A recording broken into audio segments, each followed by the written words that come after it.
Bem, a gente está aqui diretamente do hotel em que o Fluminense está hospedado aqui em Porto Alegre. Ali, ó, Hotel De Ville. O Fluminense acabou de chegar, mas a gente tem todas as imagens, opinião, tem muita parada legal aqui para esse vídeo de hoje. Eu sou Gabriel Amaral, eu sou jornalista, sou tricolor. A gente acabou de ter ali a recepção aos jogadores, entrevista. Então vou pedir teu like. A gente já está aqui em Porto Alegre fazendo a cobertura, completando hoje 12. Né, vou completar na quarta, na verdade, né? 12 jogos. Todos os jogos do Fluminense na Libertadores, você teve uma cobertura em loco de um canal independente. Sou o único jornalista que fui a todos os 12 jogos. Enfim, espero que sejam 13. Então, vou aí pedir, se você não me conhecia ainda, você tá tendo uma referência agora do que é Gabriel Amaral. E se você já me conhece, eu vou te pedir um like aí, uma inscrição aqui nesse vídeo para dar aquela moral pro trabalho. Vamos lá, tá? Seguinte. Os jogadores chegaram, vocês estão vendo aí passando as imagens dos jogadores chegando aqui no hotel, chegaram tarde e mudaram de hotel.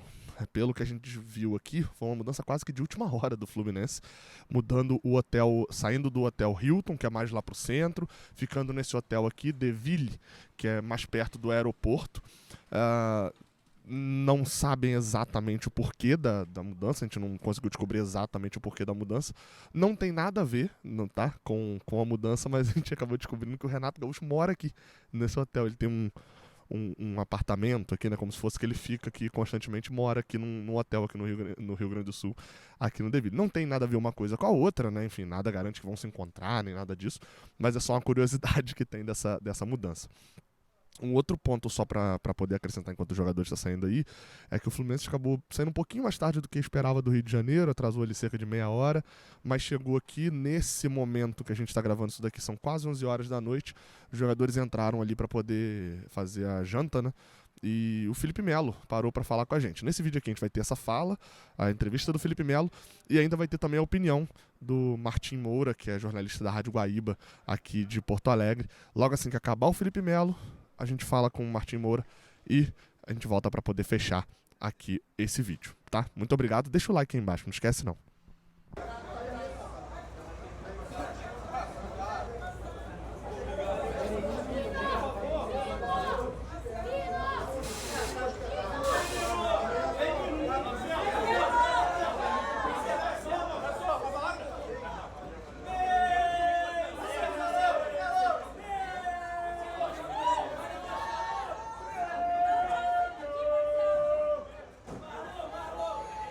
Felipe, o que fazer esse torcedor acreditar que esse Fluminense pode chegar aqui, ganhar do Internacional, mesmo sendo fora de casa e conseguir essa classificação que o torcedor tanto quer, né? 15 anos depois.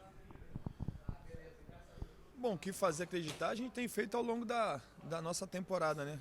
Acho que já demos suficientemente provas aí de que o torcedor pode confiar, né? E de fato o torcedor tem apresentado toda essa confiança quando ele lota o estádio, né? Então eu sei que está essa sincronização boa, né, entre torcedor e clube, jogador. E de fato a gente segue sonhando, né? Eu tenho falado muito em sonho, né? Porque sonhar é grátis e o sonhar assim nos leva a lugares que nós nunca pisamos, assim podemos dizer, né? E o sonho nos leva nesses lugares. Então hoje um lugar que nós ainda não contemplamos, pisamos, foi a vitória da Libertadores, né? Então a gente sonha para isso. Estamos trabalhando muito, estamos muito concentrados, com muita humildade. Assim, eu penso que essa humildade, né, ela é muito importante num momento como esse, porque o time humilde, o time corre muito atrás da linha da bola.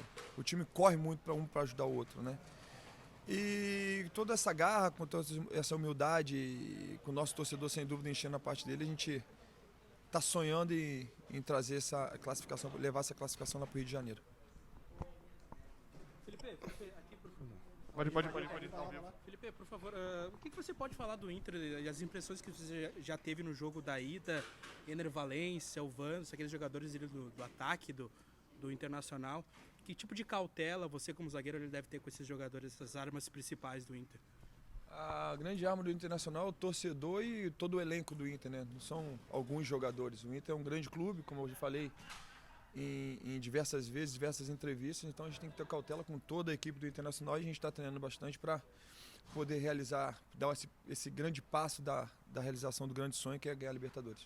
Felipe, a gente tem uma dúvida como jornalista sobre a provável escalação pro time de quarta-feira. Obviamente você não vai revelar aqui a escalação.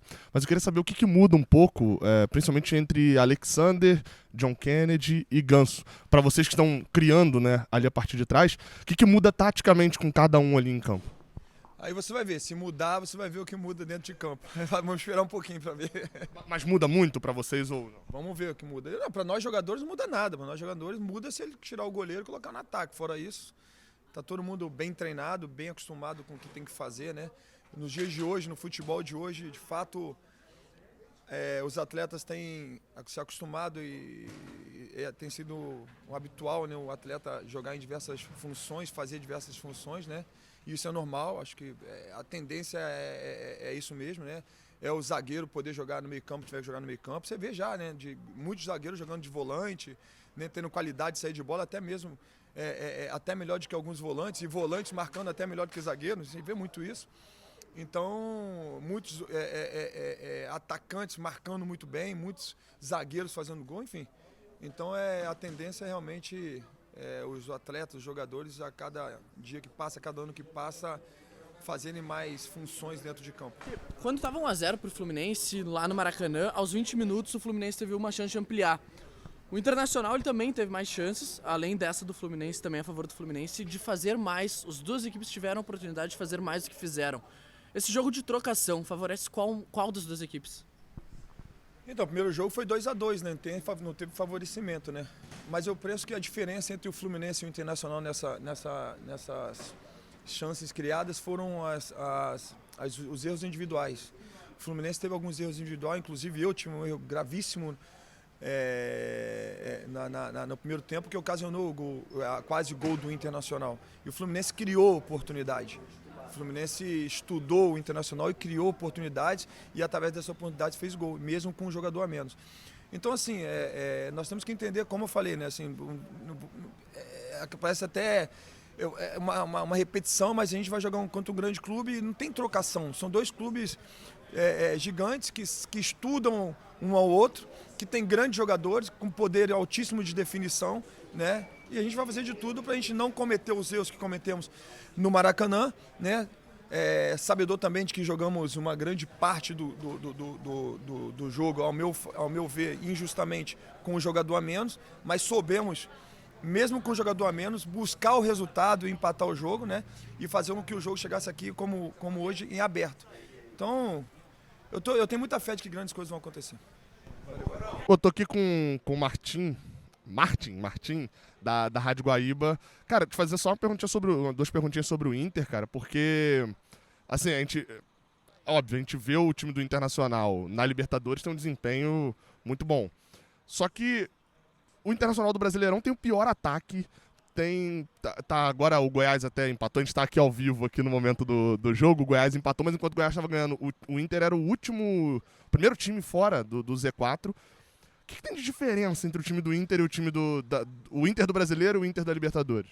Foi uma cartada do presidente Alessandro Barcelos, que vem fazendo uma gestão bastante conturbada, bastante duvidosa a nível esportivo, né? E foi a cartada de demitir o Mano Menezes e trazer o Eduardo Cudê, que era alguém que ele tinha com muita confiança. A sensação que dá é que o Inter não consegue virar a chave. A cabeça do Inter fica em Libertadores da América.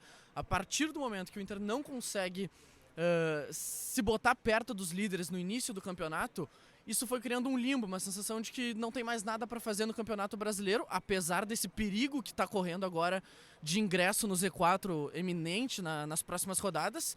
A sensação é que não consegue virar a chave da Libertadores. Parece que sempre que tem alguma possibilidade de engrenar no Brasileiro e afastar de vez essa chance de Z4, tem um jogo de Libertadores 3-4 dias depois.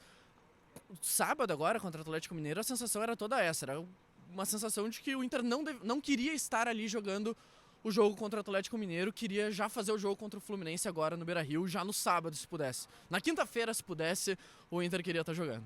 A mesma sensação do Fluminense indo pra Cuiabá, talvez até pior ainda, tendo que viajar.